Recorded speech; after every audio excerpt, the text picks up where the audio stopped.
Welcome to the Toronto Harm Reduction Task Force's Guide to Keeping Your Housing While Actively Using Drugs. This video has been made to help people moving into housing who are still active drug users. This information is also available as a brochure for you to take away with you. Maintaining housing and inactive addiction, I have no answers because I'm having trouble with it myself. You know what I mean? And that's just the truth. These ideas came from people just like you. Some of them have managed to keep their housing. Others have lost it again and again. Both have shared some of the reasons why. Hi, I'm Jackie Black, and the things you're going to hear are the truth. And as hard it is for me to talk about, they are the truth. And I think at some point you have to grow up, and I'm hoping I have a little bit. I was on the street for 8 months, which to me was 8 years. I'm Kevin Cummins. I was living on the street, and I got a place approximately 10 months ago. My name's Les. I'm 59. I've been homeless for about 20 years now. And then when I did get into the housing situations, it was always a rooming house, owned by what we call scumlords. And it wasn't only my involvement in bringing people home and what goes on, it was just that type of a house. There was drugs there was prostitutes there was everything and anything. There was always cops there, and so I ended up leaving because I couldn't deal with the aggravation of what was going on. I was paying rent and didn't want to go there. I don't want to go back to Suffragette City, you would say. I can't afford it no more. I can't afford to be hurt anymore. Okay. You know? And having this housing is like, I don't have to be hurt now, you know, because I have my own home, and I don't have to sleep with somebody because I need a place to sleep that night, or, do something disgusting with my body because I need a place to sleep. Now it's more like a stress-free. I won't give it up for the world because give it up. We hope you find this information helpful and easy to use during your transition into housing. Be prepared. Basically, with the HAP program, when I first moved in, I had a bag of clothes, and that's it. That was my bed, my pillow. That's what I had. So I slept on the floor for, about a week until I had the furniture maker appointment. All I had, because I came from a shelter, the Good Shepherd, so I had my clothes, and they provided me with comforters for my bedding, and a TV. So I had my clothes, I had my fridge, my stove, my TV. Now the TV, I had 2 stations. It didn't matter. And the floor, as far as the comforter, I was sleeping on the floor because I had no bedding. Well, your worker can give you a startup allowance, but my suggestion is, like I said, if you're on the street, I don't think cash should be put in your hand because you can get, like I said, itchy to go spend it on drugs or alcohol. So my suggestion would be, if I was a worker, I would say make a list of things that you feel that you need for your house, and have a worker come with you to either a Goodwill or a Sally Ann and go shopping with you. If you see you like this couch, you like this chair, you like this coffee table, you pick out what you want and have the worker pay for it. Be prepared. Take a life skills or budgeting course. What kind of housing do you need? Supportive? Dry? Shared? Do you need to move far away from triggers? What kind of furniture might you need? Bed? Microwave? TV? Phone? Save your startup allowance for these things, although it may be tempting to celebrate by using. Why did you leave your last place? Boredom? Bugs? Conflict with people? Poor money management? Tell your worker so it's less of a problem for you this time. Think about it. The neighborhood itself is takes some getting used to, I should say. My housing worker was right beside me the whole way, and she said, don't jump at the first place you see because you're just dying to get out. Like, actually look at these places, ask questions. Like, she's still beside me to this day. Check out the neighborhood. I try to make sure you got more accessibility to shopping if you don't want to be paying TTC everywhere you go. See how close you are to your support areas, like your say your welfare office and stuff like that. Well, I had a choice of two, and I figured out here, like in Scarborough, was better than right downtown. You know, so I took this. I opted for this one. As far as living in Scarborough and food and stuff like that, it's not very good. It's not like living downtown where you can go to Scott Mission or anywhere else that they serve food daily. It's a big struggle, which I should have looked into before I moved. Think about it. Before agreeing to move in, check it out. Spend some time looking around the neighborhood. Talk to people who live in the area. Don't just take the first place you were offered. Where is the place? What support services are nearby? Is it drug-friendly? Is the landlord absent or on site? Use the system.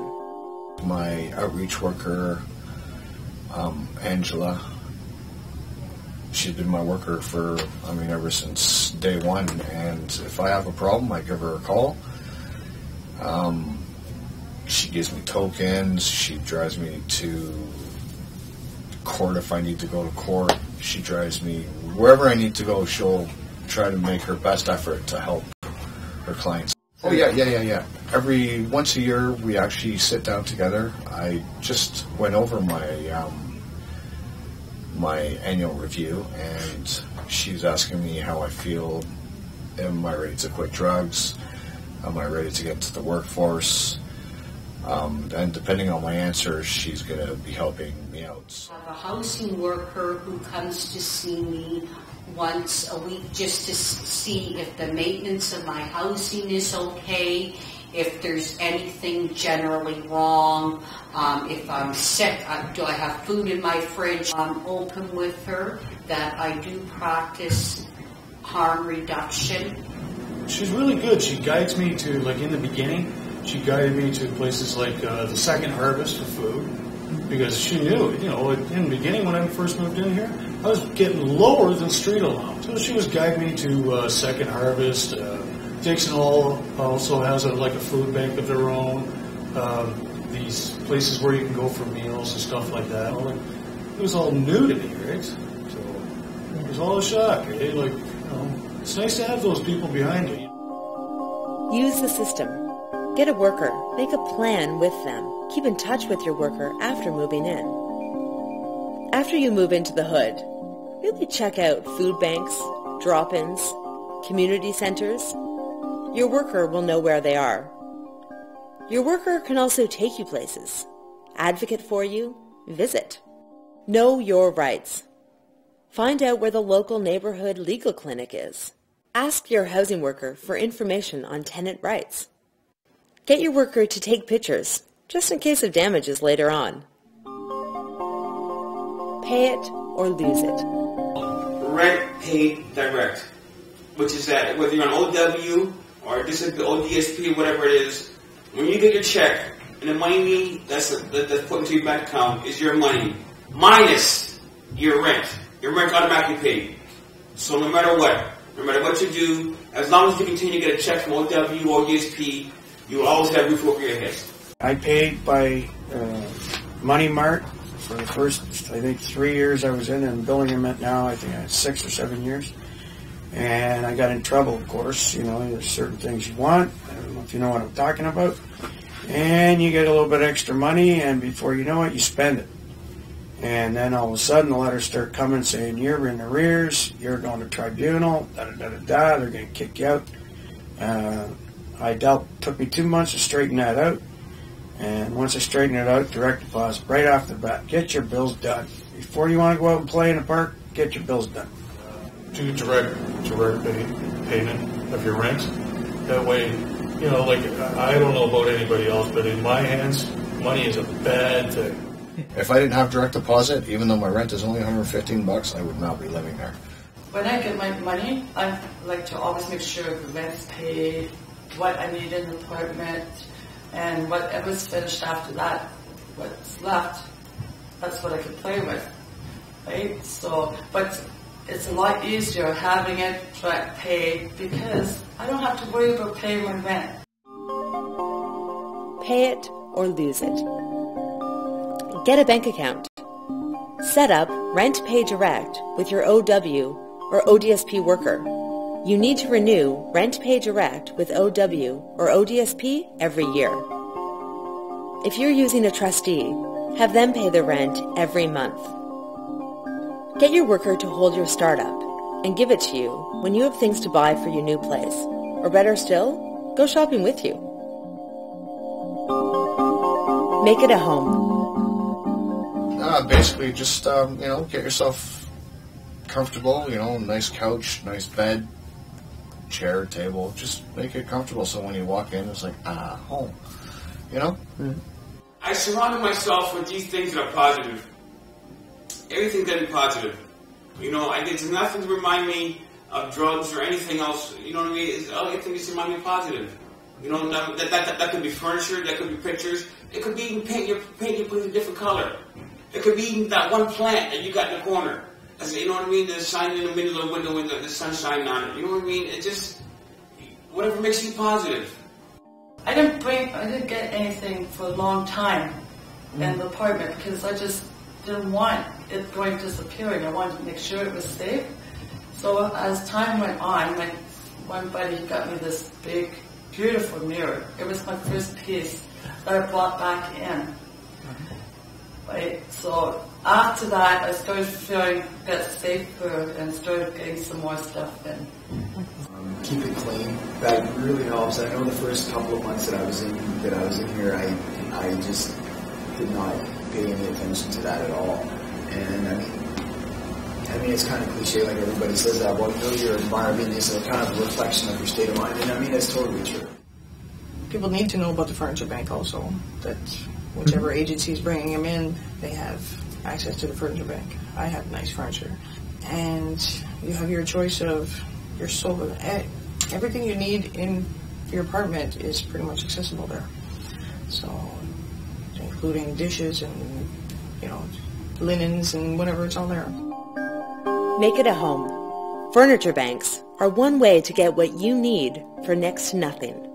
Stock your fridge. Eggs, bacon, tofu, fruit. Clean it. Paint it. Mist tint paints are around $6 a gallon. Get some art, or make some. Bring in plants or a pet to care for. Be comfortable. This is your home. Keep it to yourself. Don't let neighbors know. Don't even try to know your neighbors. Keep your neighbors at a distance because, believe me, neighbors are nosy. And that's what they're going to want to know. They want to know everything about you. If they want to see your place when they move in, show them, this is bye. I just went with the flow, man. If everybody around me smokes dope, then no need to hide it. But if you're around families, working people that don't necessarily smoke drugs, and I don't consider marijuana or THC or booze drugs either. I mean, that's you don't lose things over smoking weed. You know what I mean? So, yeah. I just conducted myself accordingly. If I'm in a like this building here, I'm not going to run around asking people for a pipe or a toke. Keep the traffic very low, or just don't have people visiting. I will say this is the first time I've lived in technically an apartment, so respect your neighbors too for the noise level. Just have respect for your home, There's always the people sitting in the lobby and all they do is watch which floors the elevators are stopping on, and see what kind of activities going on. And Those are the building rats, you know. And with me, I don't even like doing drugs on my own. If I'm going to do it, I want to do it with somebody else. But if you can, keep it private. Don't, in my building, you can't, you say it to one person, and I don't care, I don't think much you trust them. It's blabbed out before you know it, and we got 16 floors. And it goes from first floor to 16. By the time it gets from one to the other, the whole story's changed. And, you know, you're everything in the book. And, I mean, you should keep it to yourself. But one thing again, if you do got a problem, you should have your support outside of your place where you live, where you can go and discuss, you know, your abuse. If you're abusing too much and you know it, you go talk to these people. Don't do it inside your building. Keep it to yourself. Drug use is a personal thing. Now you have privacy. Use your space to keep it that way. Now you have neighbors. Be considerate. Do you want them to know you use? If they know you use, it could be held against you, or they could be at your door all the time. Try not to borrow from neighbors. Smokes, rolling papers, pipe. Remember that living in housing is different than the streets.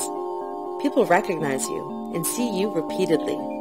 Know your behavior when high. Noise, violence, looking strung out. When you smoke up, put a towel or other barrier at the door. It's your place. Keep it safe. The whole point of having a home is so you can have guests, eat good food, and have a good time. And if everybody's constantly told not to bring people home, don't do this, don't do that, don't do this, I mean, what's the point of having a home? Yeah. You just got to be able to control yourself and your guests. You know, if you can't separate that, then I suppose don't bring anybody home.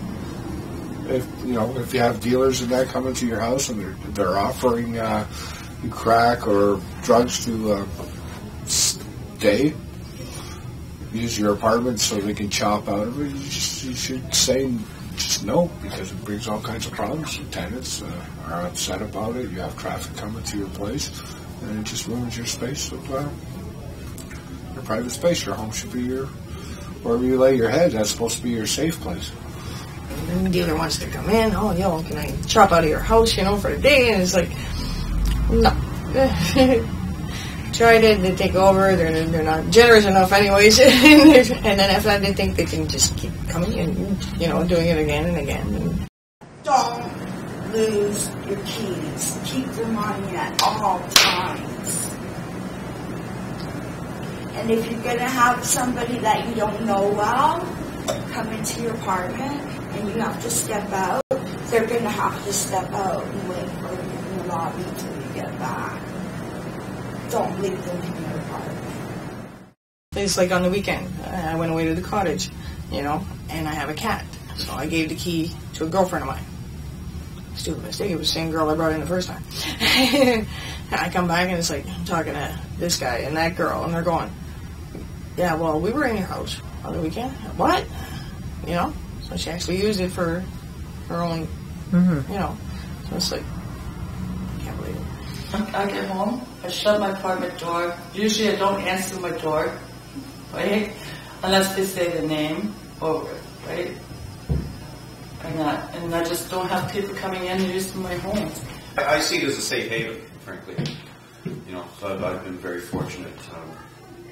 This year I choose who I have to have, who I want to have over, and oddly enough, my buzzer doesn't work now, so if anybody wants to come over, they have to phone me. So if they have my phone number, then pretty well they're entitled to come over. So I've made it clear. I've, broken off a lot of relationships, old friendships that were pretty well based primarily on the crack cocaine trades. It's your place. Keep it safe. Be careful who you bring home. Make sure they are friends you trust. Don't bring people home to use. Go mess up their place instead. It's best not to invite old drug-using friends in. Go see them. Don't tell people where you live or give it your address. Never trade your place for drugs or invite dealers over. It can lead to unwanted guests and the loss of control of your home. If you live in public housing, you could be barred permanently for dealing. Go down to meet people at the front door. Don't just buzz them in. They might not be alone. Be safe. Stay busy. I'm so conditioned to being around people that when I was by myself, it was sort of like, oh my God, I'm by myself, you know, and you know, the mind kicks in, and it's a different state of consciousness. So I noticed I was getting lonely and shit like this when I first moved in. Leave my TV on, leave a radio on, even, you know, for the first little while, even invite some friends over to spend the night with you so you don't feel lonely and stuff like that. Because for the first little while, it was hard. It was really hard. And then I started getting, like, first Christmas, oh my God. I found I still went to the odd meal. 2-3 times a week sometimes I would still go out to these communal meals just so I could maintain that contact. I don't think I really was, I think I was missing the company, but I certainly wasn't missing the conditions. Today I still go back to the hostel, Street Haven, which I was housed at. I choose to eat out at these places more for social interaction rather than financial needs. I now do part-time courier work just to keep my mind occupied and to try to keep away from the drugs. I came to Warden Woods and I heard that they were looking for peer harm reduction workers, so I signed right up, and basically they took me on, so I got like a little bit of a paycheck plus some volunteer money. Stay busy. Getting housing is a lifestyle change, and it takes time to get used to. After chasing the drug and street life, living at home can feel boring. Connect with local drop-ins, community centers, and activities. Volunteer. You can earn an extra $100 each month. Create some structure for your life, especially after long-term shelter or jail when you're told what to do every hour. Go for walks. Make your methadone appointments. Read for an hour each day. Go visit people. Visit the library. Get a pet. Don't worry. Be happy. I don't know. I try to appreciate where you're at when you do get in there, and try not to get depressed when it doesn't go exactly the way you want it at first. Don't forget to reach out. Usually these days come when you mess up, usually at the end of the month, because I was all on OW. So at the end of the month when you get a check is when you got to find all the temptations are there. You have to do what you got to do for yourself. Whatever works for you, do. It's just like growing up, how your mother used to say, you know, don't do this and don't do that because of the consequences. But you can't understand it until you do it. You actually put your hand on the fire and realize that it is hot. Don't worry. Be happy. Allow yourself the time and space to adjust to having a home. If you fuck up and make some mistakes, use that experience to learn. There isn't a person who's gone through these major changes who hasn't fallen down. Make sure to get back up again. Read some of the suggestions in this brochure again. Forgive yourself and move on. Decide what is okay for you. I mean, to be honest with you, I can't give advice with this kind of thing. I mean, I feel like I'm somebody that needs to be watching this video. We would like to extend our great thanks to all the community members who participated in the 7 focus groups held in the spring of 2009. Their input and wisdom made this video possible.